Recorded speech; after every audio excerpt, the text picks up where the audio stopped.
மாணவர்களே வணக்கம். இன்று நாங்கள் கல்வி அமைச்சின் அனுசரணையுடனும் தேசிய கல்வி நிறுவனத்தினூடாகவும் குருகுலம் என்ற நிகழ்ச்சியினூடாக 12ஆம் ஆண்டு மாணவர்களுக்கான 2வது கற்பித்தல் முறையான மானிட புவியியலின் தோற்ற வளர்ச்சி சம்பந்தப்பட்ட கற்பித்தல் முறைகள் இன்று மாணவர்களுக்கு தெளிவாக வழங்கப்படுத்த வேண்டியிருக்கின்றது. இதன் அடிப்படையில் நாங்கள் இன்றைய பாட அலகில் மாணவர்கள் கவனித்து கொள்ள வேண்டும். மானிட புவியியலின் இயல்புகளும் பரப்புகளும் என்ற தன்மையில் அதில் தோற்றம் வளர்ச்சி மானிட புவியியல் என்றால் என்ன என்பதை கற்பதற்கு இன்று தேர்ச்சி என்ற ஒரு விடயத்தில் நாங்கள் கவனத்தை மாணவர்கள் செலுத்த வேண்டும். மானிட புவியியலின் தன்மையினை விளங்கிக் கொள்வதும் மானிட நிலத்தோற்றத்தின் கருத்தினை விளக்குவதுமாக இந்த கருத்திருக்கின்றது. பொதுவாக மானிட புவியியல் என்றால் என்ன, மனிதன் புவியில் வாழ்கின்ற ஒவ்வொரு முறைகளையும் உலக ரீதியாக காணப்படுகின்ற அம்சங்களையும் இந்த மானிட புவியியல் ரீதியாக ஆரம்ப காலங்களிலிருந்து மனிதன் வாழ்க்கை முறையிலிருந்து இன்றைக்கு நவீன கால மனிதன் வாழ்க்கை முறையில் எவ்வாறான மாற்றங்களுக்குள்ளாக்கப்பட்டு மாற்றங்கள் ஊடாக எவ்வாறு விருத்தி அடைந்தன என்பதுதான் இந்த தேர்ச்சியின் தன்மையினை இலவாக வழங்கப்படுத்துவதற்கு இங்கு நாங்கள் கற்பித்தல் முறையில் அவதானிக்க வேண்டியிருக்கின்றது. இந்த 2வது விடயம் மாணவர்கள் அவதானித்து கொள்ளுங்கள். இந்த பாட அலகில் தேர்ச்சி மட்டம், இந்த தேர்ச்சி மட்டத்தில் முக்கியமாக நாங்கள் கருத்தில் கொள்ள வேண்டிய விடயம் மானிட புவியியலின் பரப்பின் தன்மையினை அல்லது மானிட புவியியலின் தோற்ற வளர்ச்சியினை நாங்கள் இந்த இடத்தில் அவதானித்து கொள்ள வேண்டியிருக்கின்றது. மானிட புவியியலின் நிலத்தோற்றம், இடம் சார்ந்த பல்வகை தன்மையினை நாங்கள் எடுத்து பார்க்க வேண்டியிருக்கின்றது. உதாரணமாக ஒரு தாழ்வான சமவெளியில் மக்கள் வாழ்கின்ற பகுதியில் அந்த இடம் நிலத்தோற்றம் எவ்வாறு இருக்கும், அதே மாதிரி ஒரு வெட்டுண்ட நிலத்தோற்றத்தில் மக்கள் வாழ்கின்ற இடத்திர தன்மைகள் எவ்வாறு இருக்கும், அல்லது ஒரு குளச்சூழலில் வாழ்கின்ற மக்கள் எவ்வாறு இருப்பார்கள், நகரச்சூழலில் வாழ்கின்ற மக்கள் எவ்வாறு இருப்பார்கள், அல்லது மக்களில் குடியிருப்பு கோலங்கள் ஒவ்வொரு பிரதேசத்திலும் எவ்வாறு அமையப்பெற்று காணப்படுகின்றது என்ற தன்மையை நாங்கள் அவதானிக்கின்ற போது இந்த மானிட புவியியலின் தோற்ற வளர்ச்சியில் அங்கு காணப்படுகின்ற நிலம், அந்த இடம் பல்வகையான தன்மையினை எவ்வாறு கொண்டு காணப்படுகின்றன, எவ்வாறு குணாதிசயங்களை கொண்டு காணப்படுகின்றன, பண்புகளை கொண்டு காணப்படுகின்றன என்ற விடயத்தை நாங்கள் எடுத்து பார்க்க வேண்டியிருக்கின்றது. இந்த தன்மையிலிருந்து நிலத்தோற்றத்தில் மானிட புவியியலில் கால ரீதியான மாற்றங்கள், அப்போ இந்த கால ரீதியான மாற்றங்கள் என்று சொல்கின்ற போது அங்கு இருக்கின்ற ஒவ்வொரு நடவடிக்கைகளையும் ஏற்படுகின்ற மாற்றங்கள் இந்த தேர்ச்சி மட்டங்களில் நாங்கள் பின்னுள்ள பாடங்களில் இருந்து நாங்கள் அவதானிக்க போகிறோம். உண்மையில் மனிதண்ட குடியிருப்பில், மனிதண்ட வாழ்க்கை முறையில், வாழ்வாதாரத்தில், தொழில் பயிற்சி நடவடிக்கைகளில் மனிதன் எவ்வாறு அந்த சூழலோடு வாழ்கின்றான் என்ற விடயங்களை நாங்கள் இந்த பாட அலகிலிருந்து விரிவாக கற்க வேண்டியிருப்பதின் காரணமாக மாணவர்கள் இந்த விடயத்தில் சொல்லப்படுகின்ற உதாரணங்களையும் கவனத்தில் கொண்டு மாணவர்கள் கவனிக்க வேண்டியிருக்கின்றது. அவை இந்த அடிப்படையில் இதுவரையில் நாங்கள் பார்த்த விடயம் தேர்ச்சி மட்டம் எந்த மாதிரியான நிலையில் இந்த பாட அலகு இருக்கின்றது. இன்று அந்த தேர்ச்சி மட்டத்துக்கு பிறகு கற்றப்பெறுபவர்கள் எவ்வாறு அமைகின்றது என்ற ஒரு விடயத்தினை நாங்கள் எடுத்து அவதானிக்க வேண்டியிருப்பதன் காரணமாக அவை மானிட புவியியல் மனிதனே கற்பாக இருக்கின்றான், ஏன் வெள்ளையாக இருக்கின்றான், ஏன் மஞ்சளாக இருக்கின்றான்? மனிதன் தன்மைகள் என்ன? மனிதன் கோணாதிசயம் என்ன? மனிதன் இரத்தத்தில் ஒன்றென்று சொல்கின்றோம். மனிதனை சில தன்மைகள் எடுத்துக்கொண்டு மனிதனை பாவப்படுத்துகின்றார்கள். ஒரு பருவத்தில் வாழ்கின்ற மனிதன் இன்ன நிறத்தில் வாழ்கின்றான், இன்னொரு பிரதேசத்தில் வாழ்கின்ற மனிதன் இன்னொரு அமைப்பில் வாழ்கின்றான். அவன் இந்த மானிட புவியியல் தன்மைகளில் மனித திற வர்க்கம், மனித திற தன்மைகள், மனித திற நிறங்கள், அயனிய நிறமூத்தங்கள் எவ்வாறு அமைய பெற்று காணப்படுகின்றது கூட மானிட புவியில் நாங்கள் கற்கலாம். ஒரு மனிதன் வாழ்கின்ற இடங்களை நாங்கள் எடுத்து பார்க்கலாம். உலக ரீதியாக பாலைவன பிரதேசத்தில் வாழ்கின்ற மக்களில் குணாதிசயம் என்ன? மலை பிரதேசத்தில் வாழ்கின்ற மக்களில் குணாதிசயம் என்ன அல்லது பண்பாடு என்ன? காற்று சூழலில் வாழ்கின்ற மனித சமுதாயம் எவ்வாறு வாழ்கின்றன? அல்லது பனிப்பிரதேசங்களில் வாழ்கின்ற மனிதன் சில காலங்களில் நீங்கள் எடுத்து பார்க்கலாம். நோவே, பின்லாந்து போன்ற பிரதேசங்களில் குடியிருப்பும் காலையில் கதவை திறக்கிறதா இருந்தால் பனி எல்லாம் என்ன செய்யணும், நீக்கினத்துக்கு பிற்பாடு தான் அவர் கதவை திறந்து வழியால் செய்யக்கூடிய வாழ்க்கை முறை இருக்கின்றது. அவை நிலத்தோற்றங்களை பாருங்கள். ஒரு சமவெளியில் பிரயாணம் செய்வதற்கு நிலத்தோற்ற அம்சமும் நேராக இருக்கின்ற தன்மையும், ஒரு மலைநாட்டு பிரதேசத்தில் இருக்கின்ற கரடுமுரடான வளைவுகளை கொண்டு காணப்படுகின்ற அம்சத்தையும், அப்போ இந்த நிலத்தோற்றங்கள் மனித தன்மைகளில் ஒன்று போக்குவரத்திலே மாற்றத்தை ஏற்படுத்துது, செய்தி பரிமாற்றத்தில் மாற்றத்தை ஏற்படுத்துது, வாழ்க்கை முறை, உணவு முறை, காலநிலை எல்லா வகையான அம்சங்களையும் இந்த நிலத்தோற்ற வேறுபாடுகள் அமைய பெற்று காணப்படுவதை நாங்கள் இந்த பாடங்களிலிருந்து மாணவர்கள் சிந்திக்கலாம். நீங்கள் வாழ்கின்ற சூழலை மாணவர்கள் அவதானீர்கள். சில மாணவர்கள் வாழ்கின்ற பிரதேசம், எந்த பிரதேசத்தில் மாணவர்களில் தந்த குடியிருப்புகளில் வாழ்க்கை முறைகளை, தொழில்களை அமைச்சு வாழ்கின்றார்களோ அந்த சூழ்நிலைக்கேற்ப அந்த நிலத்தோற்றம் அமைந்து காணப்படுவதை நாங்கள் அவதானித்து கொள்ளலாம். மானிட நடவடிக்கையின் விளைவாக எவ்வாறு மானிட நிலத்தோற்றங்கள் இடம் சார்ந்த வேறுபாடுகளை இருக்கின்றது. இப்போ உதாரணமாக கொழும்பில் வாழ்கின்ற மக்களுக்கு இருக்கின்ற இடம் சார்ந்த வேறுபாட்டுக்கும், நுவரேலியாவில் வாழ்கின்ற மக்களில் இடம் சார்ந்த வேறுபாட்டுக்கும், இன்னொரு கரையோர பிரதேசத்தில் வாழ்கின்ற மக்கள் அல்லது யாழ்ப்பாண பிரதேசத்தில், யாழ்ப்பாண குடாநாட்டில் வாழ்கின்ற மக்களுக்கு காணப்படுகின்ற இடம் சார்ந்த வேறுபாட்டுக்கும் இடையில் வித்தியாசமான வேறுபாடு இருக்கின்றது. அவங்களோட ஒவ்வொரு வகையான வேறுபாட்டு அம்சங்களையும் தெளிவாக விளங்கிக் கொள்வதற்காக வேண்டித்தான் இந்த இடம் சார்ந்த வேறுபாடுகளை மாணவர்கள் தெளிவாக கற்றிருக்க வேண்டும். இந்த அடிப்படையில் இந்த நிலத்தோற்றத்தை கால ரீதியான மாற்றம், உண்மையில் நாங்கள் பாருங்கள், கடல் மட்டத்தில் வாழ்கின்ற மக்களில் இருக்கின்ற நிலத்தோற்ற அம்சத்துக்கும், அஞ்சமொழி பிரதேசத்தில் உதாரணமாக இலங்கையை பொறுத்தளவில் மையங்கண்ட பிரதேசத்தில் வாழ்கின்ற மக்களில் தன்மைக்கும், அதே மாதிரி நாங்கள் நுவரேலியா பிரதேசத்தில் வாழ்கின்ற மக்களுக்கும் இடையில் இடம் சார்ந்த நிலத்தோற்றம் ஒவ்வொரு காலத்திலேயும் ஒவ்வொரு பருவத்திலேயும் எவ்வாறான பரிணாமங்களுக்கு உள்ளாக்கப்பட்டிருக்கின்றன, மாற்றங்களுக்கு உள்ளாக்கப்பட்டிருக்கின்றன என்பதை இந்த கற்ற பெறுபவர்கள் உலக ரீதியாக நாங்கள் கற்க வேண்டும். இலங்கை ரீதியாக மட்டுமல்ல, உலகத்தில் வாழ்கின்ற மக்கள் எவ்வாறு வாழ்விடங்களையும் நிலத்தோற்றங்களையும் எவ்வாறு வாழ்க்கை முறையையும் அமைத்து கொள்கின்றார்கள் என்ற விடயத்தை தான் இந்த கற்ற பெறுபவர்கள் தெளிவாக வழங்குவதை நாங்கள் அவதானிக்கலாம். இந்த தன்மைகளில் மானிட புவியியலின் உள்ளடக்கமும் மாற்றமும் இங்கு நாங்கள் மாணவர்கள் விரிவாக நீங்கள் அறிய வேண்டும்.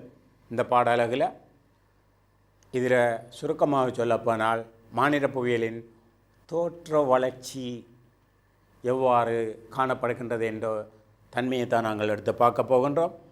புவியின் மேற்பரப்பில் இடம் சார்ந்த ரீதியிலும் கால ரீதியிலும் பௌதிக மானிட ரீதியாக காணப்படுகின்ற காரணிகள் என்ன இடம், காலம், ஏனைய பௌதிக அம்சம், இந்த இடைத்தொடர்புகள் எவ்வாறு மானிட புவியியலில் கற்கப்படுகின்றன? இப்போ நாங்கள் சாதாரணமாக சொல்லுவோம், அம்பாந்தோட்டையில் உப்பை விளைவிக்கும் அல்லது புத்தளத்தில் உப்பை விளைவிக்கும். நாங்கள் இன்னொரு பிரதேசத்தில் நெற்பயிற்சியை செய்கிறோம் அல்லது இன்னொரு இடத்துல நாங்கள் தேயிலை பயிற்சியை செய்கிறோம்.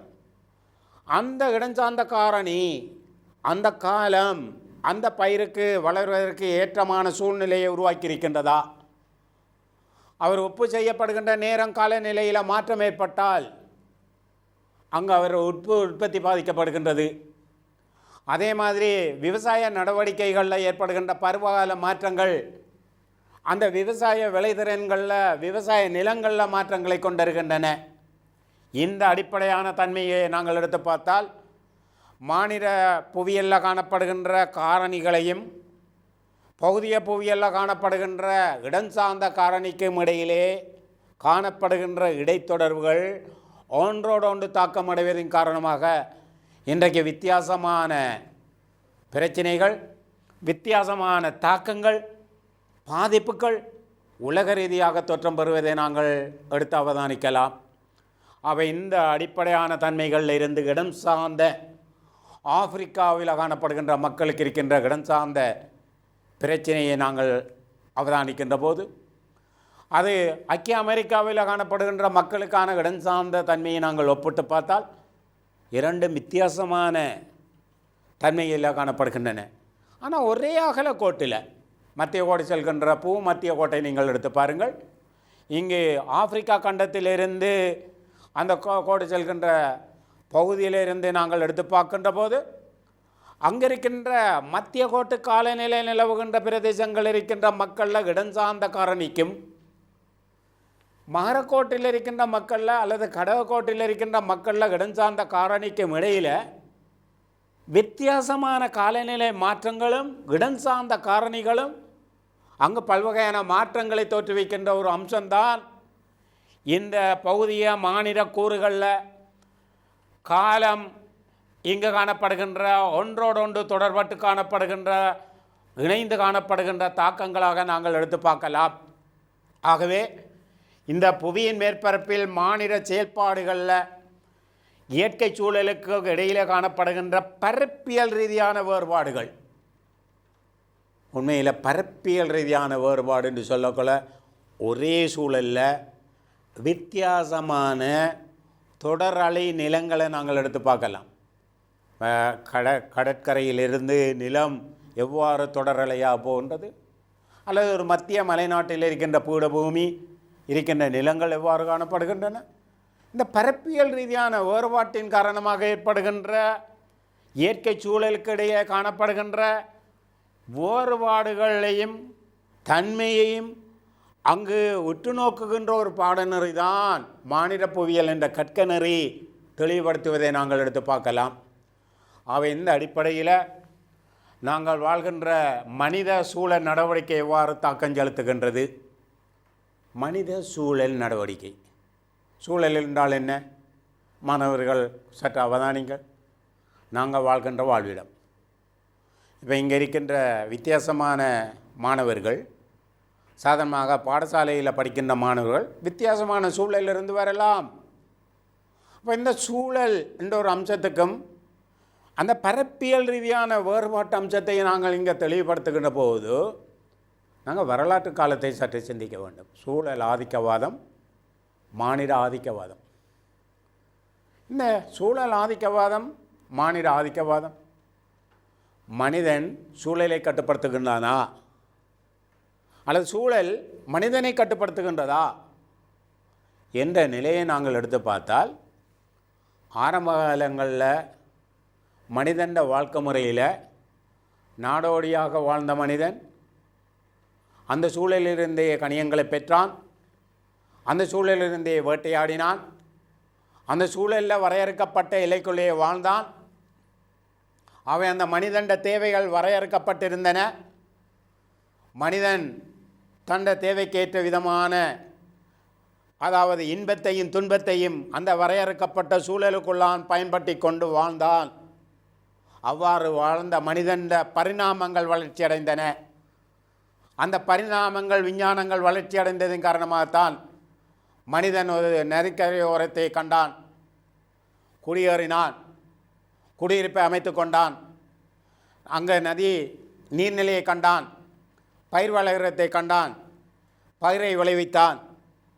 இந்த நிலையில் மனிதன் பயிற்சிய நடவடிக்கைகளும் குடியிருப்புகளும் விருத்தி அடைந்த பரிணாமங்களில் கட்டங்களை ஒவ்வொன்றாக நாங்கள் யோசித்தால், நாடோடி வாழ்க்கையில் இருந்த மனிதன், சூழலுக்குள்ள கட்டுப்பாட்டுக்குள்ளே இருந்த மனிதன், வரையறுக்கப்பட்ட எல்லைக்குள் இருந்த மனிதன் பசியையும் பட்டினியையும் வாழ்ந்து கொண்டிருந்த மனிதன், வேட்டையாடுகின்ற போது வேட்டை கிடைக்கின்ற போது சந்தோஷத்திலேயும், வேட்டை இல்லாத போது மனிதன் பஞ்சத்திலேயும் பல்வேறு நிலத்தேற்றத்துக்காகவும் கஷ்டப்பட்டு தனிக்களாக குழுக்களாக கூட்டங்களாக நாடோடியாக வாழ்ந்த காலகட்டம்தான் அந்த மனித நடவடிக்கைகளில் சூழல் ஆதிக்கவாதம் அந்த மனிதன் தன் சூழலுக்குள்ள கட்டுப்பட்டு வாழ்ந்த காலகட்டங்களாக நாங்கள் எடுத்து பார்க்கலாம்.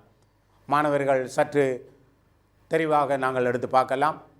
ஆரம்ப காலத்தில் இருந்த குடியிருப்புகளில் தோற்ற வளர்ச்சி, பயிற்சிய நடவடிக்கைகள், அதுக்கு பிறகு மனிதன் பரிணாமங்கள் வளர்ச்சி அடைந்தன. பயிற்சிய நிலங்களில் மாற்றங்கள் ஏற்பட்டன, நாகரிகங்கள் வளர்ச்சி அடைந்தன. இன்று மனிதன் நவீன நிலைக்கு மாற்றப்படுகின்றான். ஆகவே சூழலை மாற்றி மனிதன் சூழலை வெல்வதற்காக விஞ்ஞான ரீதியான புவியியல் ரீதியான தன்மையில் மனிதன் என்ன செய்கின்றான்? சூழலை மாற்றி அமைக்கின்றான்.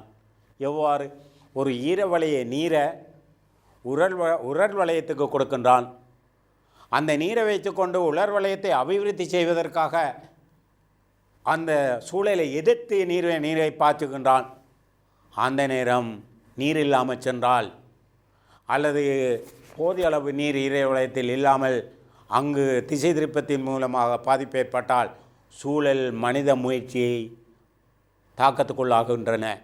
இந்த வாதங்கள் தான் சூழல் மனிதனை வெல்கின்ற வாதங்களும், மனிதன் சூழலை மாற்றி அமைக்கின்ற வாதங்களும், உலக ரீதியாக ஏற்படுகின்ற சூழல் ஆதிக்கவாத மானிட ஆதிக்கவாத தாக்கங்கள் என்ற பாட அலகிலிருந்து மாணவர்கள் கருத்தினை தெளிவாக விளங்கிக் கொள்ளலாம். ஆகவே மாணவர்களே, நாங்கள் வாழ்கின்ற சூழலும் ஆரம்ப காலகட்டங்களில் இருந்த சூழலும் மனிதன் வாழ்கின்ற சூழலில் தண்ட தேவைக்கேற்ப எவ்வாறு மாற்றி அமைக்கின்றான்.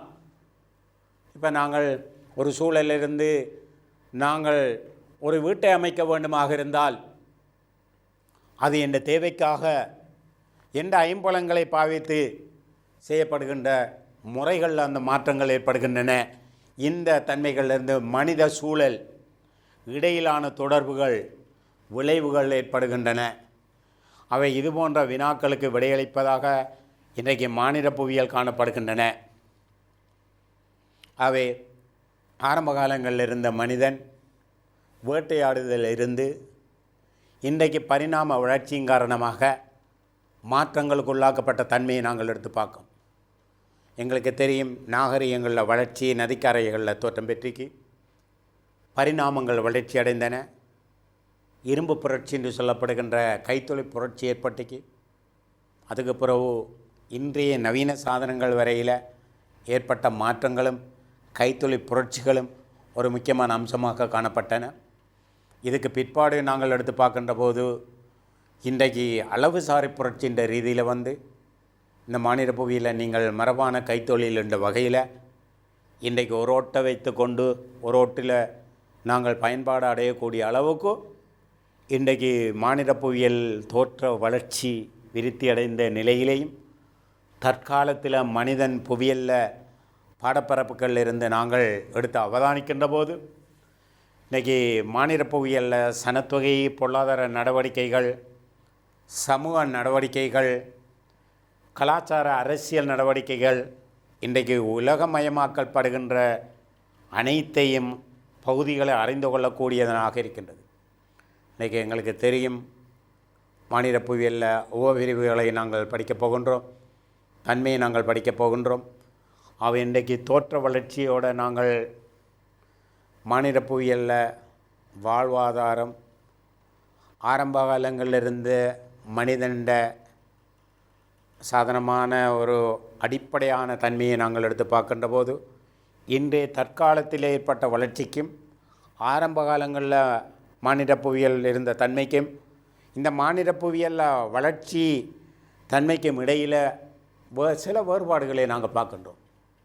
புவியியலை பொறுத்தளவில் மானிட புவியியல் ரீதியான ஒரு வளர்ச்சி கட்டத்தை ஏற்படுத்தி கொண்டு இருக்கின்ற போது இப்போ சமூகவியல் பாடம் அல்லது பொருளாதார ரீதியான பாடங்கள் அல்லது ஏனைய வரலாற்று ரீதியான பாடங்கள் இதுக்கு போட்டியாக இருக்கின்றது.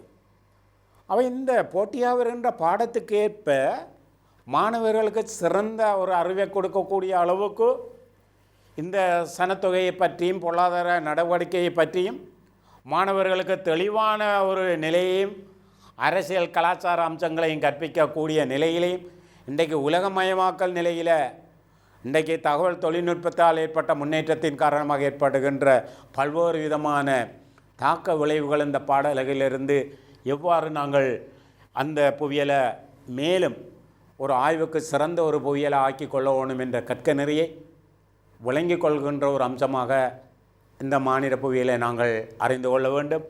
மாணவர்களை நன்கு முறையில் கவனித்து கொள்ளுங்கள். எவ்வாறென்று சொன்னால் மனிதனால் இந்த புவியிர மேற்பரப்பில் மேற்கொள்ளப்படுகின்ற வேறுபாடுகள் என்ன, புவியிர ஏற்படப்பில் செய்கின்ற வேறுபாடுகள் என்று சொல்கின்ற போது பாருங்கள், ஒரு விவசாய நடவடிக்கை, ஒரு படிமுறை விவசாயத்தில் நெல் உற்பத்தி செய்கின்ற முறை, ஒரு சமவெளியில் நெற்பயிர் செய்யப்படுகின்ற முறை, அங்கே ஒரு குடியிருப்புகளை அமைக்கின்ற முறை, இங்கே ஒரு குடியிருப்பை அமைக்கின்ற முறை, இந்த வேறுபாடுகள் அதுக்கு மட்டுமல்ல வீதி அமைப்பில் இருக்கின்றது, ஏனைய தொடர்புகளோடு இருக்கின்றது, உட்கட்டமைப்பு அபிவிருத்திகள் என்ற அடிப்படையை நாங்கள் எடுத்து பார்த்தாலும் இந்த ரெண்டு முறைகளும் வேறுபட்ட தன்மையோடு காணப்படுவதை நாங்கள் எடுத்து பார்க்கலாம். ஆகவே இந்த குடியிருப்புகளில் நாங்கள் விரிவாக சொல்லலாம். இந்த குடியிருப்பு தன்மைகளை நாங்கள் தெளிவாக சொல்லலாம். ஆரம்ப காலங்களில் குடியிருப்புகள் என்ற ரீதியில் அந்த குடியிருப்பு புவியியல் என்ற ஒரு வகையை நாங்கள் எடுத்து பார்க்கலாம். மாணவர்கள் இங்கு படிப்பிக்கின்ற விடயத்தை ஒவ்வொன்றையும் நீங்கள் பார்க்க வேண்டும். இது ஒவ்வொன்றும் உங்களுக்கு பின்னுக்குள்ள பாட அழகில் விரிவாக கற்கக்கூடிய பாட அழகத்துக்கு அழகுரிய விரிவான விளக்கம்தான் நீங்கள் சொல்லப்படுகின்றது ஒழிய ஒவ்வொன்றையும் நீங்கள் இந்த பாட அழகிலிருந்து குடியிருப்புகள் என்றால் என்ன, இன்றைக்கு நகராக்கம், இந்த நகராக்கம் இன்றைக்கு உலக ரீதியான அடிப்படையில் எந்த அளவில் இருக்கின்றது, நகராக்க தன்மைகள் எவ்வாறு இருக்கின்றது, நகராக்க பிரச்சனைகள் என்ன தோற்றுவிக்கப்படுகின்றன என்ற விடயத்தை மாணவர்கள் கற்றுக்கொள்ள வேண்டும். இன்றைக்கு கைத்தொழில் ஆக்கத்தில் காணப்படுகின்ற நிலைகளில் நாடுகள் காணப்படுகின்ற தன்மைகள் போக்குகள் எவ்வாறு அமையப்பெற்று காணப்படுகின்ற அம்சத்தை கற்றுக்கொள்ள வேண்டும். ஆகவே இந்த ரீதியில் இந்த உட்கட்டமைப்பு அபிவிருத்தியையும் பயிற்சிய நடவடிக்கையும் இந்த பாடல்களிலிருந்து நாங்கள் கற்றுக்கொள்ள வேண்டும். அவை இப்போ நாங்கள் வருகின்றோம் மானிட புவியியல் தோற்ற வளர்ச்சி. உண்மையில் இந்த தோற்ற வளர்ச்சியில் 19ஆம் நூற்றாண்டில் இந்த ஜெர்மனிய பல்கலைக்கழகத்தில் இந்த கற்கநெறி ஆரம்பிக்கப்பட்டாலும் உண்மையில் ரோம காலம் என்று சொல்லப்படுகின்ற காலத்தில் இந்த புவியியல் சம்பந்தப்பட்ட ஒரு சிந்தனை வரலாறு தோற்றம் பெற்ற காலத்தை இந்த இடத்துல மாணவர்களுக்கு ஞாபகப்படுத்த வேண்டிய அவசியம் இருக்கின்றது. அவ்வாறு ரோம காலத்தில் பல்வேறு அறிஞர்கள் இந்த புவியியல் சிந்தனை வரலாற்றுக்கு வித்திட்டார்கள். அதுக்கு பிறகு கிரேக்க காலம் வந்தன.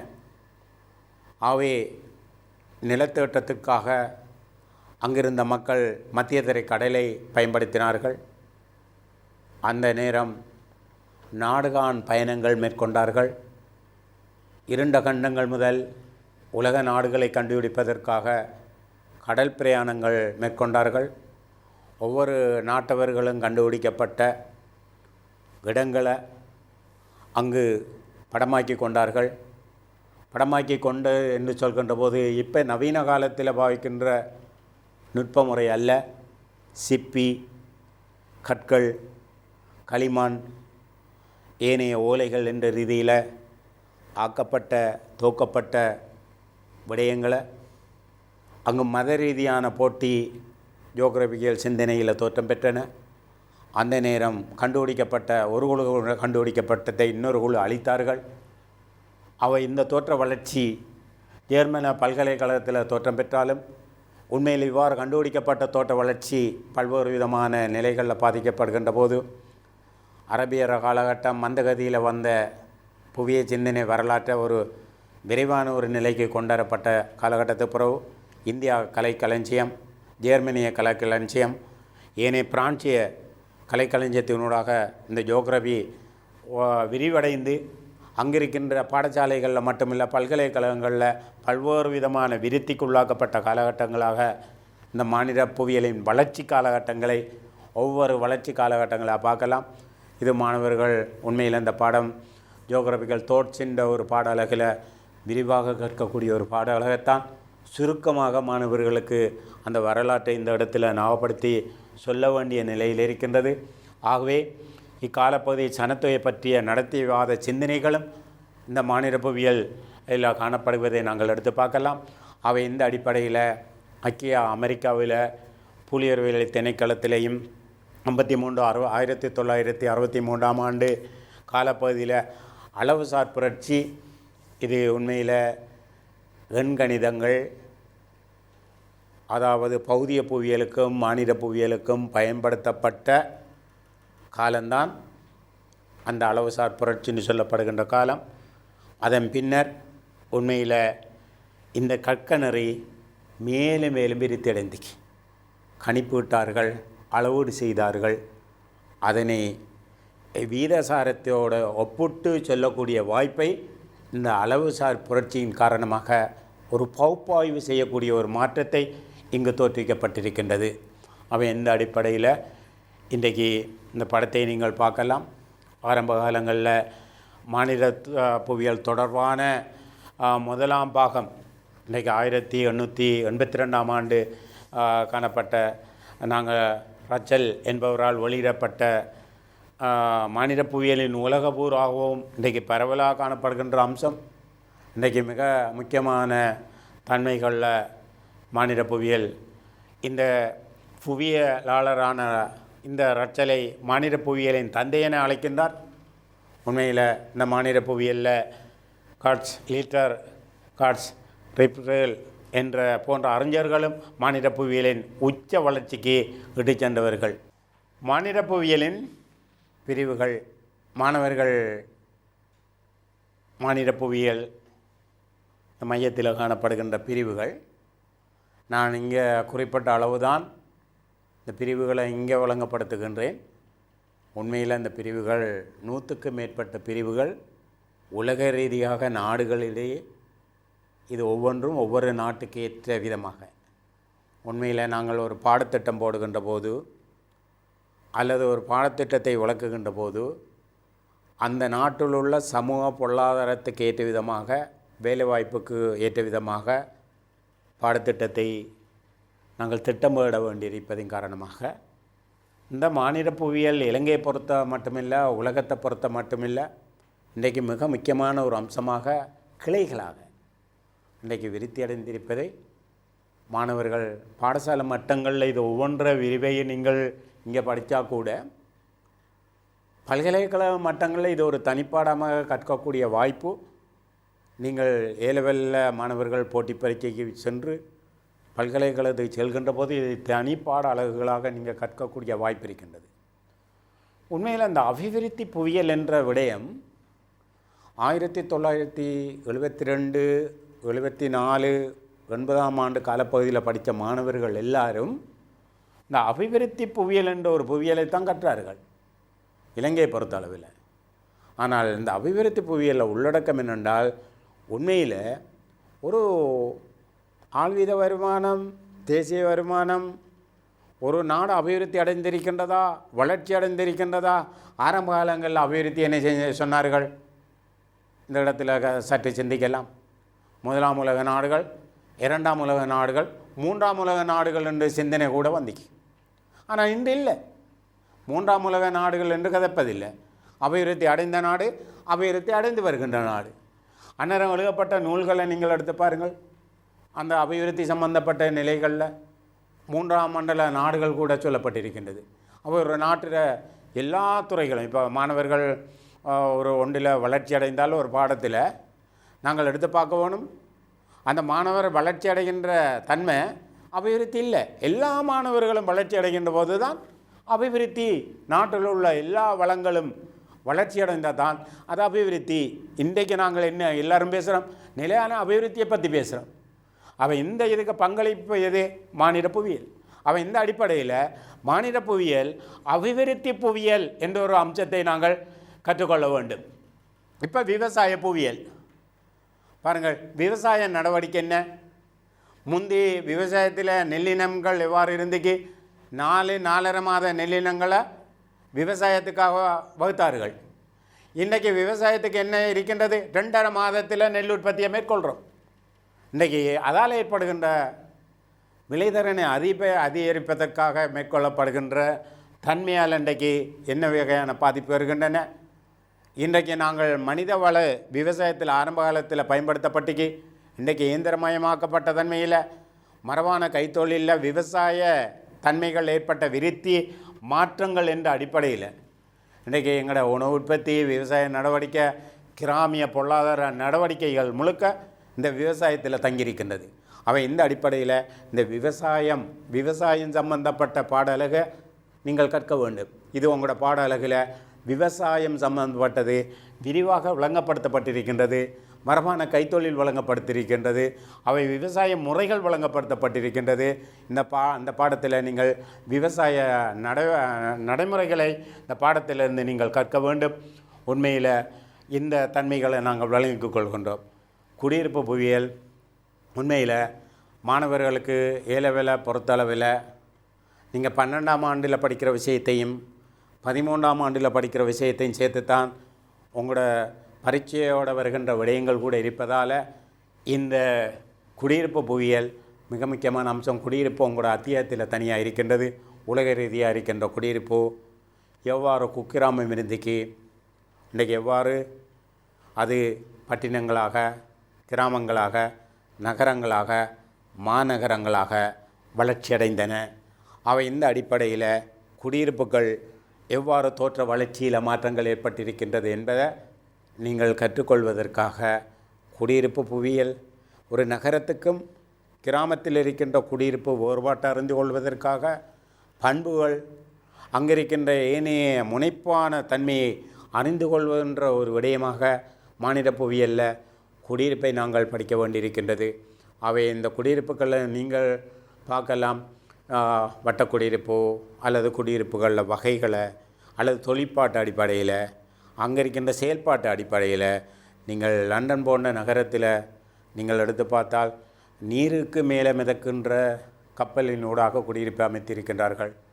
அல்லது நாங்கள் போகின்ற வீதிகளில் கூட அந்த செல்கின்ற வாகனத்திலே அந்த குடியிருப்புகள் இருக்கின்றது. இன்றைக்கி அதில் ஒரு மாற்றம் இருக்கின்றது, தன்மைகள் இருக்கின்றது. அவை இந்த குடியிருப்பில் ஏற்படுகின்ற பிரச்சனை இதைத்தான் இன்றைக்கு சவால். குடியிருப்பில் சரி வாழ்க்கை அதில் ஏற்படுற பிரச்சனை கூட நீங்கள் இந்த பாடல்களை கற்க வேண்டியிருக்கின்றது. மாணவர்கள் தெளிவாக விளங்கியிருக்க வேண்டும். குடியிருப்பு சம்பந்தப்பட்ட பிரச்சனையில் நகர குடியிருப்பிலேயும் கிராம குடியிருப்பிலேயும் மக்கள் எதிர்நோக்கின்ற விடயங்களை சிறப்பாக நாங்கள் கற்றுக்கொள்கின்றோம். அவை அந்த அடிப்படையில் குடியிருப்பை நாங்கள் படிக்கிறோம். அவை பொருளாதார புவியியல் நடவடிக்கையில் முதலாம் நிலைத்துவ பொருளாதாரம், 2ஆம் துறை, 3ஆம் துறை, 4ஆம் துறை, 5ஆம் துறை இருக்கின்றது. இந்த ஏலவேல மாணவர்களை பொறுத்தளவில் முதலாம் துறை பொருளாதார நடவடிக்கை வேட்டையாடுதல் நடவடிக்கைகளிலிருந்து நாங்கள் குடிசை ரீதியான கைத்தொழிலிருந்து இன்றைக்கு நாங்கள் நவீன இரசாயன கப்பல் கட்டும் தொழில் வரையில் இன்றைக்கு ஏற்படுகின்ற மாற்றங்களையும் அம்சங்களையும் பொருளாதார ரீதியாக கற்கின்ற ஒரு அம்சம்தான் இந்த பொருளாதார புவியியலில் நாங்கள் விரிவாக எடுத்து படிக்கின்றோம். அவை பொருளாதார மாற்றங்களை, தன்மைகளை, நாங்கள் வாழ்வாதார பிரச்சனைகளை இந்த புவியியலிருந்து நாங்கள் கற்றுக்கொள்ள வேண்டியிருக்கின்றது. இதன் காரணமாக மாநில புவியியலில் பொருளாதார அறிவை மாணவர்கள் பெற்றுக்கொள்ளக்கூடிய வாய்ப்பு உருவாகின்றது. அடுத்தது நகர புவியியல். இந்த புவியியலை பொறுத்தளவில் இன்றைக்கு வேலைவாய்ப்புகளில் மட்டுமல்ல, இன்றைக்கி உலக நாடுகள் இந்த நகர புவியியலை மேம்படுத்தி கொள்வதற்கான திட்டங்கள் மேற்கொள்ளப்பட்டிருக்கின்றது. உலகத்தில் நகரத்தன்மைகள் குறைவாகவும் கிராமியத்தன்மைகள் கூடவும் இருக்கின்றது. அவை இந்த நகர சேவைகள் எல்லா மக்களுக்கும் அடைய வேண்டும் என்ற அடிப்படையில் நகர புவியியல் இன்றைக்கி ஒரு முக்கியமான ஒரு அம்சமாக இருக்குது. இதன் அடிப்படையில் நகர புவியியலை நாங்கள் அறிந்து கொள்ள வேண்டும். நகரத்தில் இருக்கின்ற நகரம் என்றால் என்ன, நகரத்தில் இருக்கின்ற வேறுபாடு என்ன, நகரத்தில் இருக்கின்ற முக்கியமான சலஞ்சில் இருக்கின்ற விஷயம் என்ன, கழிவு நீரோட்டம் என்று சொல்கிற நேரம், அதாவது நாங்கள் வீட்டில் பாவிக்கின்ற ஏனைய தொழில்துறைகளில் பாவிக்கின்ற கழிவு நீரை, வேஸ்ட் வாட்டரை நாங்கள் எப்படி மீள் சுற்றுக்கு கொண்டாந்து பாவிக்கணுங்கிறது தான் இன்றைய காலத்தில் ஏற்படுகின்ற பிரச்சனை. இது நகரத்தில் இருக்கின்றது. இந்த கழிவு நீரை நாங்கள் எப்படி கொண்டு செல்லலாம்? அது மட்டும் இல்லை, இந்த நகரத்தில் வெளியிடப்படுகின்ற கழிவை எப்படி நாங்கள் மீள் பாவனைக்கு பயன்படுத்தலாம்ங்கிறதும் நகரத்தில் இருக்கின்ற பாரிய பிரச்சனை. அவை இந்த அடிப்படையான அம்சங்களை இந்த நகர புவியியல், நகர பண்புகள், கிராம நகரத்துக்குள்ளே இருக்கின்ற வேறுபாடுகள் அம்சங்களை இதிலிருந்து நாங்கள் கற்கப் போகின்றோம். நகர புவியியல் என்றால் என்னென்று கற்கப் போகின்றோம். அவை இந்த அடிப்படையான மாநில புவியியலை எடுத்து பார்க்கும். அடுத்த விஷயம் சனத்தொகை. இந்த சனத்தொகை உலக ரீதியாக நாங்கள் கற்க வேண்டும். சனத்தொகை உலக ரீதியான வேறுபாட்டை நாங்கள் எடுத்து பார்க்க வேண்டும். சனத்தொகை ஏன் உலக ரீதியாக வேறுபட்டிருக்கின்றது? உலகத்தில் மனித வளம் சமனாக இல்லை, வேறுபட்டிருக்கின்றது. அவை ஆண்களில் எண்ணிக்கையும் வேறுபட்டிருக்கின்றது, பெண்களில் எண்ணிக்கையும் வேறுபட்டிருக்கின்றது, பரம்பலும் வேறுபட்டிருக்கின்றது, அடர்த்தியும் வேறுபட்டிருக்கின்றது. உலகத்தில் சமமான நிலையில் உலக சனத்தொகை இல்லை. அவை இந்த எல்லா அடிப்படை பிரச்சனைக்கும் மாநில புவியியலில் சனத்தை வச்சு கொண்டு தான் நிலத்தை நாங்கள் பார்க்க வேண்டும். சனத்தை வச்சு கொண்டு தான் உணவு பிரச்சனையை பார்க்க வேண்டியிருக்கின்றதால மாணவர்களுக்கு முக்கியமாக சனத்தொகை அறிவு மிக மிக அவசியம். இந்த அடிப்படையில் உலக ரீதியாக சனத்தொகையில் ஏற்படுகின்ற நிர்ணயிக்கின்ற காரணிகள், சனத்தொகையில் ஏற்படுகின்ற மாற்றங்கள், இயக்க பண்புகள், வளர்ச்சி வீதங்கள், இன்று சனத்தொகையால் ஏற்படுகின்ற பல்வேறு விதமான உலக நாடுகளில் எதிர்நோக்கப்படுகின்ற பிரச்சினைகள் எல்லாத்தையும் கற்கின்ற ஒரு பாட அழகாக மாநில புவியியலில் சனத்த புவியியல் இருக்கின்றது. அவை இந்த அடிப்படையில் சனத்த புவியியலை நாங்கள் கற்றுக்கொள்ள வேண்டும். இதே மாதிரி அரசியல் புவியியல், இது புவிசார் அரசியல் என்று சொல்வது உலகத்தில் இல்லைங்கிறது இல்லை. உலகத்தில் எந்த வானத்திலேயும் நிலத்திலேயும் ஆட்சி முறைக்காக எல்லையை நாங்கள் வகுத்து கொண்ட மொழியை உண்மையில் இல்லைங்கிறது இல்லை. ஆனால் ஒவ்வொரு நாடும் தண்ட பரப்பை, நாட்டை, கடலை எல்லையாக வைத்து கொண்டு எல்லை விட்டு இருக்கின்றோம். அவை இந்த அரசியல் முறைமைகளில் காணப்படுகின்ற எல்லைகளை எவ்வாறு பௌதிக மாநில எண்ணிக்கையை வைத்து கொண்டு நாங்கள் இருக்கலாம் என்ற ஒரு நிலப்பாடெலாம் இந்த அரசியல் புவியியலை மாநில புவியியலில் கற்க வேண்டிய ஒரு துறையாக இருக்கின்றது. மாணவர்கள் இந்த இடத்தில் அடுத்ததாக கவனிக்க வேண்டும். இந்த கைத்தொழில் புவியியல் உங்களோட இந்த பாட அழகில் கூட கைத்தொழில் புவியியலில் முக்கியத்துவம் இருக்கின்றது. இன்றைக்கு கைவினை பொருட்கள், பரும்படியாக்க உற்பத்தி முறைகள், கைத்தொழிலை நிலப்படுத்துகின்ற காரணிகள், இன்றைக்கு இயந்திர மின்னியக்க கைத்தொழில்கள், இன்றைக்கு நெக் நாடுகள், இன்றைக்கு இன்றைக்கு கைத்தொழிலில் இன்றைக்கு மேம்படுத்தப்படுகின்ற பல்வேறு விதமான நாடுகளில் இன்றைக்கு ஏற்படுகின்ற கைத்தொழிலில் ஏற்படுகின்ற மாற்றங்களையும் அம்சங்களையும் நாங்கள் இந்த பாடலகத்தில் கற்கப் போகின்றோம். இது எங்களுக்கு மிக முக்கியமான ஒரு அம்சமாக இருக்கின்ற அம்சம். இப்போ உண்மையாக பால்நிலை புவியியல் என்று கூட அநேகமான இதுகளில் கற்பிக்கப்படுகின்ற நாங்கள் சனத்தொகையிலிருந்து இதை நாங்கள் கற்கலாம். அவை இந்த அடிப்படையான அம்சங்களை கற்கொள்கின்றோம். உண்மையில் மருத்துவ புவியியல் என்று சொல்லப்படுகின்ற புவியியல் கூட ஒரு மாநில புவியியலில் முக்கியமான அம்சமாக இருக்கி. ஒருவருக்கு இப்போ நான் கொரோனா நோய் எப்படி ஏற்படுகின்றன, அந்த வைரஸ் பரவல் தன்மை எவ்வாறு இருக்கி, எந்த இடத்துலேருந்து எவ்வளோ தூரத்துக்கு பரவக்கூடிய தன்மைகள் என்ன என்பதை கூட அந்த பரம்பல் தன்மைகளில் ஜியோகிராபிக்கல் இன்ஃபர்மேஷன் ஜிஎஸ் தொடர்பை படுத்தி அந்த போக்கை நாங்கள் காட்டக்கூடிய அளவுக்கு மருத்துவ புவியியல் மிக முக்கியமான அம்சமாக இருக்கின்றது. அது மட்டுமில்லை, ஒருவருக்கு நீரிழிவு நோய் ஆரம்பிப்பதற்கான காரணம் என்ன, ஒரு ஆளுக்கு ஏனைய நோய்கள் வருவதற்கான காரணம் என்ன, உணவு பழக்கங்கள் என்ன என்பதை தெளிவாக பயன்படுத்தப்படுகின்ற ஒரு புவியியல் மருத்துவ புவியியலாக இருக்கின்றது. அவை இந்த அடிப்படையில் மருத்துவ புவியியலில் அறிவு மாநில புவியியலில் மிக முக்கியமான அம்சமாக மாணவர்கள் கற்க வேண்டியிருக்கின்றது.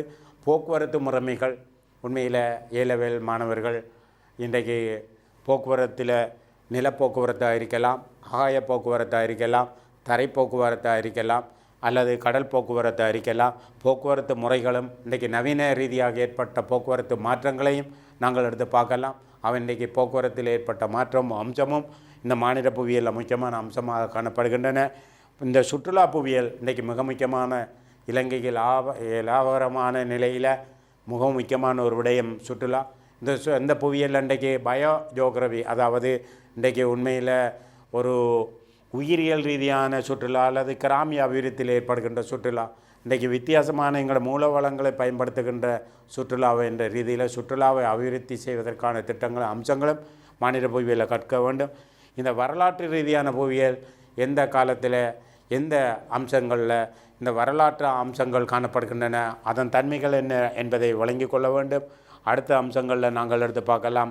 கலாச்சார புவியியல் என்ற ரீதியில் ஒவ்வொரு மதங்களும் கலாச்சாரங்களும் பண்பாடுகளும் அந்த நிலத்தோட்டத்துக்கேற்ப எவ்வாறு மக்கள் வாழலாம் என்ற அடிப்படையான அம்சங்களோடு இருக்கின்ற இந்த புவியியல் மிக முக்கியமான அம்சமாக காணப்படுவதை நாங்கள் எடுத்து பார்க்கலாம். அவை இந்த அடிப்படையான தன்மையை வச்சு கொண்டு தான் இன்று நாங்கள் எடுத்து பார்க்கின்ற மாநில புவியியலின் உள்ளடக்கம். மாநில புவியியலில் தரையே மனிதனது ஒரு அம்சமாக காணப்படுகின்றது.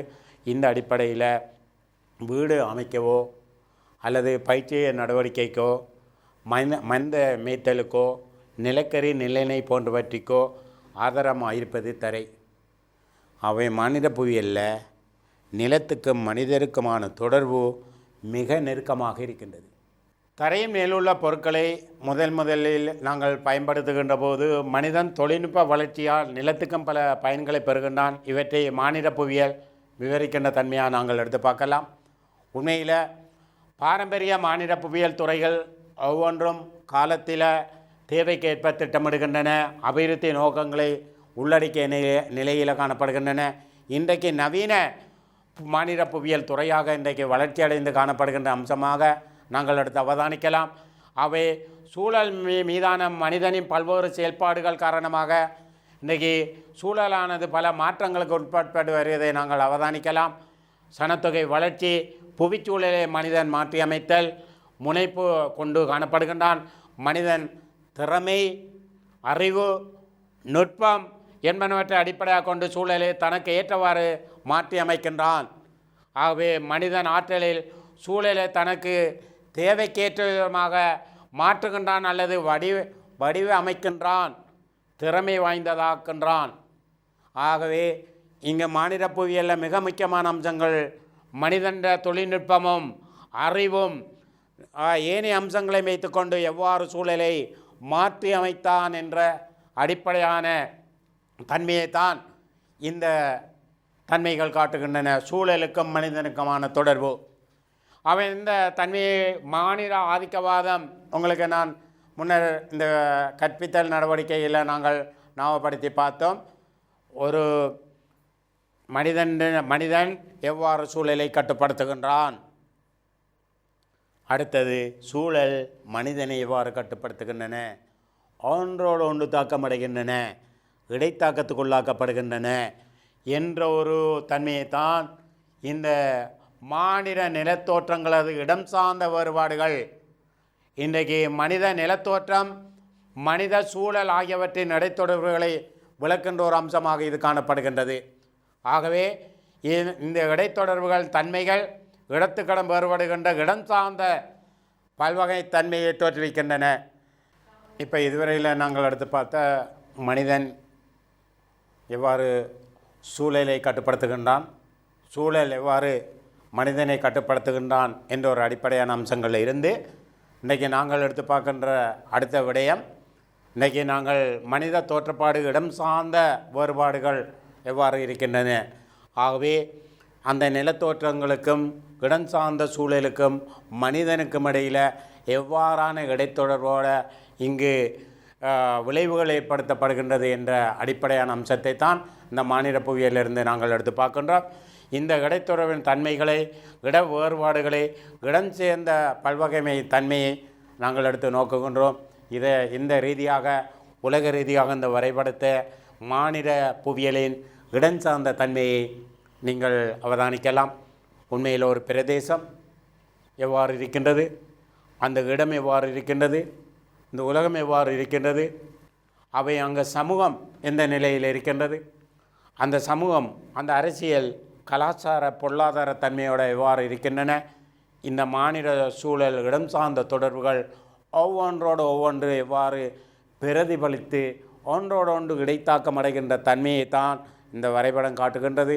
அவை இந்த அடிப்படையிலான் மாநில புவியியலின் இடம் சார்ந்த தொடர்புகள் தன்மையை விளங்கப்படுத்துகின்ற அம்சமாகவும், மாநில நிலத்தோற்றம், புவியின் தரைத்தோற்றம் மற்றும் நீர் சார்ந்த வழிகள், இடம் பருவ ரீதியான மாநில சூழல் அந்த ஆகியவற்றுக்கான தொடர்புகளும் இடைத்தொடர்புகளால் ஏற்படுகின்ற அம்சங்களையும் மனித சூழல் வெளிப்பாடுகள் இடைத்தாக்கங்கள் எல்லாத்தையும் இணைக்கின்ற ஒரு பாடநெறியாக இந்த மாநில புவியியல் காணப்படுகின்றன. ஆகவே இந்த மாநில புவியியலில் மனித சூழல் இடைத்தொடர்புகள் நாங்கள் மிக முக்கியமான அம்சமாக நாங்கள் எடுத்து கருதலாம். இந்த தன்மைகள் அந்த ஒரு பிரதேசம் இந்த புவியியலுக்கும் மாநில புவியியலுக்கும் நிலத்தோற்றத்திற்கும் சூழலுக்கும் இடையிலான மனித சூழல் மையங்களை கொண்ட தொடர்பினை இந்த பாடலகிலிருந்து நாங்கள் கற்றுக்கொள்கின்றோம். அது மட்டுமல்ல, மனித சனத்தொகை அதிகரிப்புடன் புவியியலை காணப்படும் அல்லது போகக்கூடிய வரையறைகள், வளங்கள் மனித பெருக்கத்தின் காரணமாக எவ்வாறு தாக்கங்களுக்கு உள்ளாக்கப்படுகின்றன, இதன் காரணமாக சூழல் எவ்வாறு மாசடைகின்றன, தன்மைகள் என்ற விடயத்தை கிராமிய நிலத்தோற்ற சூழல் வாழ்ந்த மக்களின் படிப்படியாக நகர நிலத்தோற்றத்துக்கு செல்கின்ற போது நகர நிலத்தோற்றத்துக்கும் கிராமிய நிலத்தோற்றத்துக்கும் இடையில் இருக்கின்ற சூழல் தன்மையை நாங்கள் அறியக்கூடிய வாய்ப்பாக குடியேற்றவாதங்கள், நகரங்கள் விரிவடைகின்ற தன்மையையும் நாங்கள் எடுத்து அவதானிக்கலாம். ஆகவே இந்த அடிப்படையில் மாநில நிலத்தோற்றங்களின் பல்வகைமையை பௌதிக நிலத்தோற்றம் மாநில செயல்பாடுகள் காரணமாக மாற்றங்களுக்கு உள்ளாக்கப்படுகின்ற தன்மையை நாங்கள் எடுத்து பார்க்கலாம். பௌதிக வளங்களை அடிப்படையாக கொண்டு இன்றைக்கு பல்வேறு நில உருவங்கள் உருவாகின்றன. உதாரணமாக நாங்கள் எடுத்து பார்த்தால் ஐக்கிய அமெரிக்காவின் நிலக்கரி சுரங்கங்கள் இன்றைக்கு பரவல் அடிப்படையில் இரும்பு மற்றும் உலக கைத்தொழில் பரவல் இன்றைக்கு தீர்மானிக்கப்படுகின்ற தன்மையை நாங்கள் எடுத்து பார்க்கலாம். அதே மாதிரி மாநில நிலத்தோற்றங்களில் தன்மைகளில் மேற்பரப்பு வேறுபாடுகள் எவ்வாறு காணப்படுகின்றன என்ற தன்மையை நாங்கள் எடுத்து பார்க்கலாம்.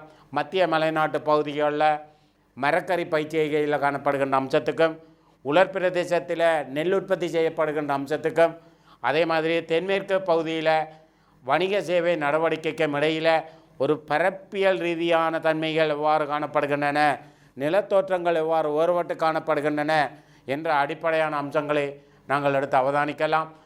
மனித தேவைகள் அதிகரிப்பதனால் பௌதிக வளங்கள் பயன்பாடு எவ்வாறு அதிகரிக்கப்படுகின்றன என்ற தன்மையை நாங்கள் எடுத்து பார்க்கின்றோம். ஆகவே இதனை அடிப்படையாக கொண்ட ஏனைய வளங்களின் பயன்பாடு இன்றைக்கு அதிகரிக்கப்படுகின்றது. இதற்கேற்ப மனித நடவடிக்கையானது தொடர்ச்சியாக இன்றைக்கு மாற்றங்களுக்கு உள்ளாக்கப்படுகின்ற தன்மையை நாங்கள் எடுத்து பார்க்கலாம். ஆகவே மனித நடவடிக்கை இயற்கை நிலத்தோற்றத்துக்கான வேறுபட்ட மாநில நடவடிக்கைகள், அழுத்தங்கள், எதிர்விளைவுகள் காரணமாக மனித சூழல் நிலத்தோற்றம் என்பன இன்று மாணவர்கள் அவதானித்து கொள்ள வேண்டும். சனத்தொகை அதிகரிப்பு மாநில புவியியலில் என்ன வகையான தாக்கங்களை ஏற்படுத்துகின்றது என்ற ஒரு அடிப்படையான அம்சத்தை நாங்கள் அடுத்து அவதானிக்கின்ற போது அது வளங்கள் மீது ஏனைய அம்சம் சூழல் மீதும் பல்வேறு விதமான தாக்கங்களை ஏற்படுத்துகின்ற ஒரு அம்சமாக இந்த சனத்தொகை அதிகரிப்பு மனித நடவடிக்கையில் இன்றைக்கு பல்வேறு விதமான விளைவுகளை ஏற்படுத்தக்கூடிய அம்சங்களை எடுத்து பார்க்கலாம். உண்மையில் கழிவகற்ற நடவடிக்கையை பார்க்கலாம், அல்லது இரசாயன கனிமங்கள் பாய்க்கப்படுவதன் காரணமாக நீர்நிலைகள் ஏற்படுகின்ற மாசுக்களை எடுத்து பார்க்கலாம். வித்தியாசமான தன்மைகளில் மனித நடவடிக்கையின் மூலமாக ஏற்படுகின்ற பிரச்சினைகள், இந்த வளங்கள் மீது எவ்வாறு சனத்தொகை இயற்கை நிலத்தோற்றங்களின் வேறுபட்ட மனித நடவடிக்கைகள், அழுத்தங்கள், எதிர்விளைவுகள் இன்றைக்கு மனித நிலத்தோற்றம் பரவலான மாசடைதலுக்கு தாக்கங்களுக்கு உள்ளாக்கப்படுவதை நாங்கள் அடுத்து அவதானிக்கலாம். மனித தேவைகள் அதிகரிக்கப்படுகின்றன. மனித தேவைகள், இன்றிருக்கின்ற தேவைகள் நாளைக்கு வேறொரு தேவையாக அதிகரிக்கப்படுகின்றது, பல மடங்காக அதிகரிக்கப்படுகின்றது. ஒன்று நிவர்த்தியாகின்ற போது பலதரப்பட்ட தேவைகள் அதிகரிக்கப்படுகின்றன. இதன் காரணமாக வளங்கள் மீது தாக்கங்களுக்குள்ளாக்கப்படுகின்றன. இதன் காரணமாக நிலம் குறைகின்றன, நிலவளம் துண்டாடப்படுகின்றன, மண்வளம் தண்ட கனிமங்களோடு இருக்கின்ற வளம் பாதிப்படைகின்றன, மண் சீரற்று நிலைக்குள்ளாக்கப்படுகின்றது, நீர்வளம் மாசடைகின்றன, நீர்வளம் பாதிப்படைகின்றன. நாங்கள் இந்த ரீதியால் கனியங்கள் ஏனைய வளங்கள் எல்லாம் இன்றைக்கு பல்வேறு விதமான மனித தேவையால் சுரண்டப்படுவதன் காரணமாக, அழிக்கப்படுவதன் காரணமாக ஏற்படுகின்ற தாக்கங்களும் அம்சங்களையும் நாங்கள் இந்த பாடத்திலிருந்து அவதானிக்கலாம். அவை இதற்காக ஏற்றாப்போல் மனித நடவடிக்கை கால மற்றும் மேற்பரப்பு எல்லைக்குள் தொடர்ச்சியான மாற்றங்கள் எவ்வாறு நிகழ்ந்திருக்கின்றன என்ற ஒரு அம்சத்தை நாங்கள் எடுத்து பார்க்கலாம். உலக ரீதியாக இன்றைக்கு காணப்படுகின்ற கைத்தொழில் நடவடிக்கைகள், அதே மாதிரி காணப்படுகின்ற தொழில்நுட்ப பிரயோகங்கள், இன்று நாங்கள் இரசாயன பயன்பாடு, உயிர்ச்சுவட்டு எரிபொருட்கள், இன்றைக்கு பயன்படுத்தப்படுகின்ற தன்மைகள் அல்லது பாரிய அளவான கழிவு நடவடிக்கைகள், எல்லா செயல்பாட்டை நாங்கள் எடுத்து பார்த்தாலும் அந்த அபிவிருத்தி நடவடிக்கைகள் எல்லா அம்சங்கள்லேயும் மனித காரணி, மனித அம்சங்கள் ஒரு முக்கியமான பங்கை கொண்டு காணப்படுவதை இந்த பாடலகிலிருந்து நாங்கள் அவதானிக்கலாம். இந்த அதிகமான தேவையை பூர்த்தி செய்வதற்காக ஏற்படுகின்ற மிதமிஞ்சிய அபிவிருத்தி நடவடிக்கைகள், கைத்தொழில் பேட்டைகள், வளங்கள் அழுத்தங்களுக்குள்ளாக்கப்படுகின்ற தன்மைகளையும் பல்வேறு விதமான அம்சங்களையும் இன்றைக்கு பாதிப்பு ஏற்படுகின்ற அம்சங்களை நாங்கள் எடுத்து பார்க்கலாம்.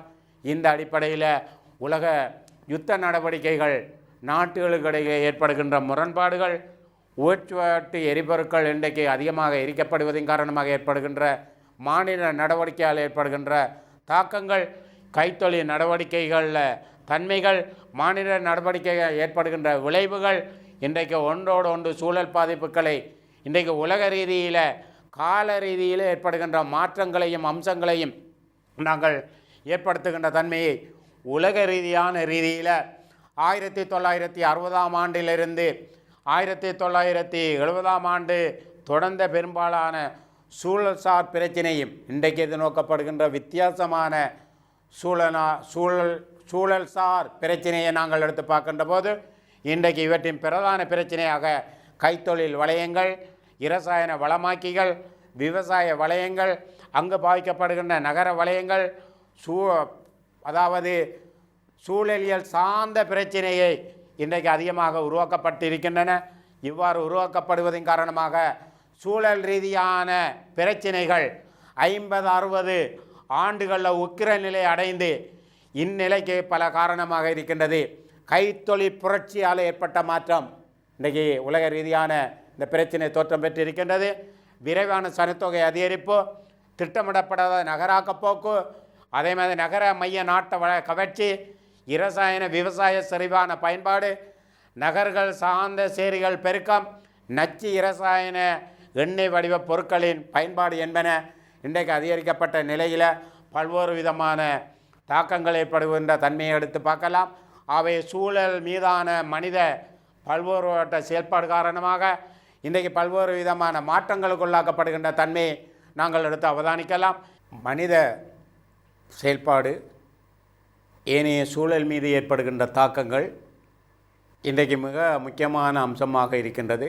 இந்த அடிப்படையில் மனிதன் பல்வேறு அபிவிருத்தி திட்டம் நடவடிக்கையின் காரணமாக சூழல் எவ்வாறு பாதிப்படைகின்ற தன்மையையும் அம்சங்களையும் கவனத்தில் கொண்டுதான் இந்த பாடலகு பல்துறை சார்ந்த விஞ்ஞானங்களின் உயர்ந்ததாக விளங்குகின்ற நிலத்தோற்றங்கள், இன்றைக்கு சூழலானது மாநில செயல்பாடும் காரணமாக பல்வகைமைக்கு காரணமாக இன்றைக்கு பல்வேறு விதமான மாற்றங்களுக்கு உள்ளாக்கப்பட்ட அம்சங்களை நாங்கள் கருத்தில் கொண்டு இன்றைக்கு பல்வேறு விதமான அழுத்தங்களும் அம்சங்களும் இன்றைக்கு வளங்கள் மீது செலுத்தப்படுவதன் காரணமாக இன்றைக்கு உருவாக்கப்படுகின்ற அம்சங்களைத்தான் இதுவரையில் மாநில புவியியலின் இயல்புகளும் பரப்புகளும் தோற்றங்களும் வளர்ச்சிகளும் என்ற பாடலகில் மாணவர்களுக்கு இதுவரையில் கற்பிக்கப்பட்ட விடயங்களில் மாணவர்கள் தெளிவாக விளங்கி கொள்ள வேண்டும்.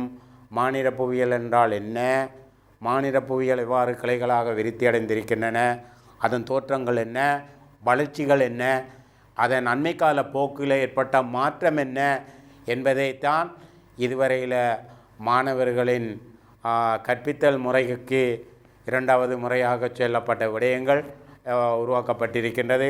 அவை இதனை கவனத்தில் கொண்டு மாணவர்கள் இந்த பாடலகை ஒரு தெளிவான நிலைக்கு கொண்டு சென்று நீங்கள் கற்றல் நடவடிக்கையை மேற்கொள்வதற்காக இன்றைய கற்பித்தல் நுட்ப முறைகள் உங்களுக்கு பகிர்ந்தளிக்கப்பட்டிருக்கின்றது. இந்த அடிப்படையான அம்சத்தை தேர்ச்சியையும் கற்றல் பருவத்தையும் அடிப்படையாக கொண்டு மாணவர்கள் இந்த பாடலகிலிருந்து விரிவான ஒரு விளக்கத்தை தந்த சூழலையும் மனிதனை அடிப்படையாக வைத்துக்கொண்டு இதுவரையில் கற்ற விடயங்களை நாங்கள் தேசிய கல்வி நிறுவனத்தினால் வெளியிடப்படுகின்ற டிவி சேனலினூடாக நீங்கள் மேலதிகமான விவரங்களை அறிந்து கொள்வதற்காக பார்த்து பயன்பெற வேண்டும் என்று கேட்டு விடைபெறுகின்றேன். வணக்கம்.